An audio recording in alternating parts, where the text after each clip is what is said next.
तो hello student, आप लोगों को फिर से स्वागत है ओसिलेटर के तीसरे क्लास में। जैसा कि हम लोगों ने कल बताया हुआ था कि ओसिलेटर क्या होता है, इसके लिए क्या ज़रूरी है, कौन सा कंडीशन ज़रूरी है, या बड़ा कॉजन क्राइटेरिया क्या होता है, इसमें मेन क्या बोलते हैं कंडीशन किस वजह से होता है, मैग्नीट्यूड कंडीशन क्या होता है, फेज कंडीशन क्या होता है, इस सब के बारे में हम बता दिए थे। ये ऑसिलेटर करता क्या है, इसमें पॉजिटिव फीडबैक क्या होता है, नेगेटिव फीडबैक क्या होता है, गेन क्या होता है, स्टेबिलिटी क्या होता है, इस सब के बारे में चर्चा कर चुके थे हम, कब बढ़ता है कैसे घटता है। तो आज फिर से थोड़ा रिवाइज करवा देते हैं एप्लीकेशन से। तो एप्लीकेशन ऑफ ऑसिलेटर जो बताए थे कि आर और सी रजिस्टर और कैपेसिटर की मदद से लो फ्रिक्वेंसी सिग्नल जनरेट करवाते हैं, ठीक है।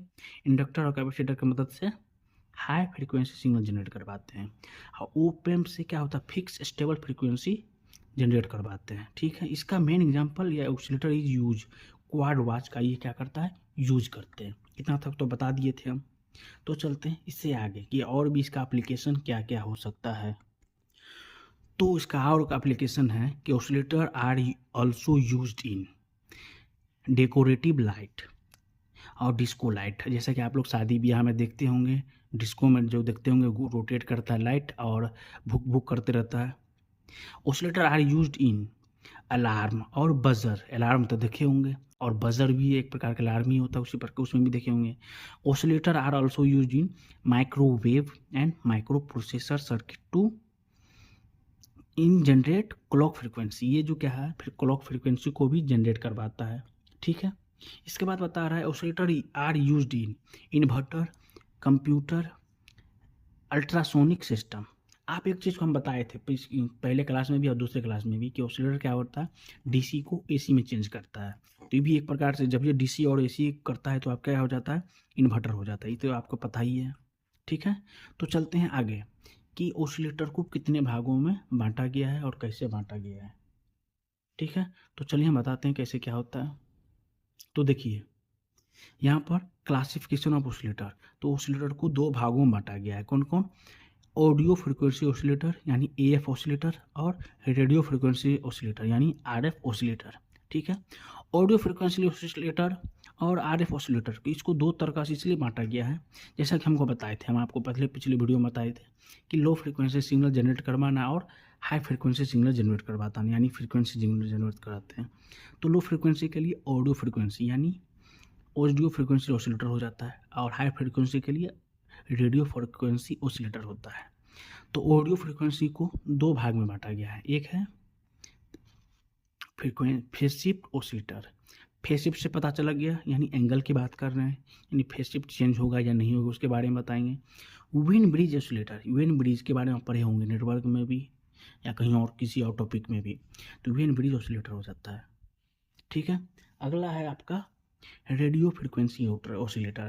तो ये आपको देखिए, और रेडियो का जब ये नाम लेंगे रेडियो फ्रिक्वेंसी, तो ये क्या क्या हो जाता है आपका हाई फ्रिक्वेंसी ऑसिलेटर हो जाता है, ठीक है।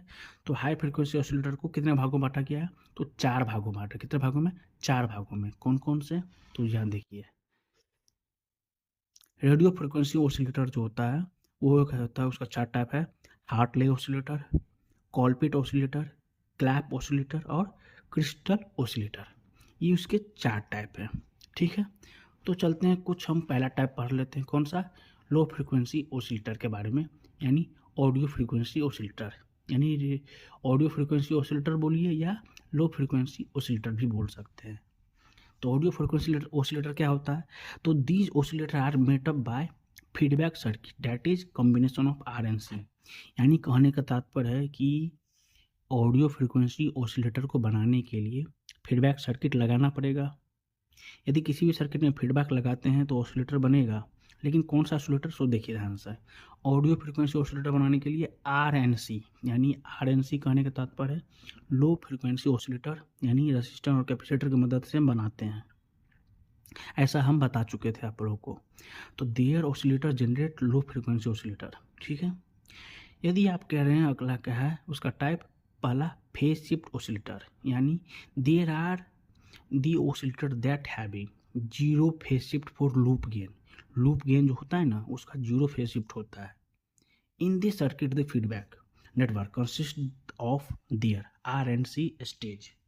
रजिस्टर एंड कैपेसिटर का स्टेज की बात कर रहा है। ठीक है।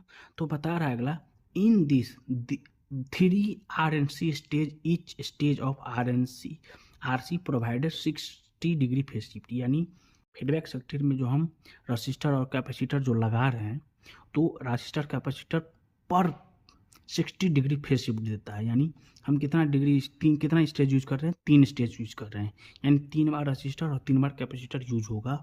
यानी एक रजिस्टर और एक कैपेसिटर कितना डिग्री का फेज शिफ्ट देता है, 60 डिग्री।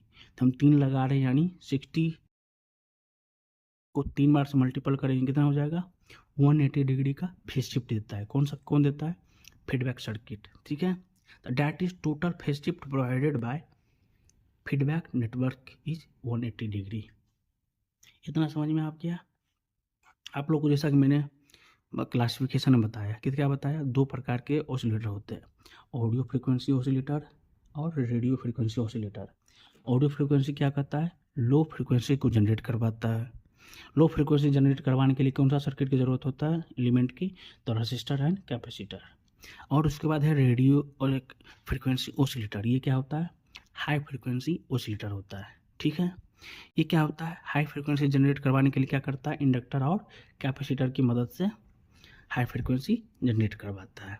तो हम बता दिए ऐसा। इसे अभी कोई प्रॉब्लम हो तो आप कमेंट में बता सकते हैं। ठीक है, तो आज के लिए इतना ही। बहुत बहुत धन्यवाद। मिलते हैं नेक्स्ट वीडियो में।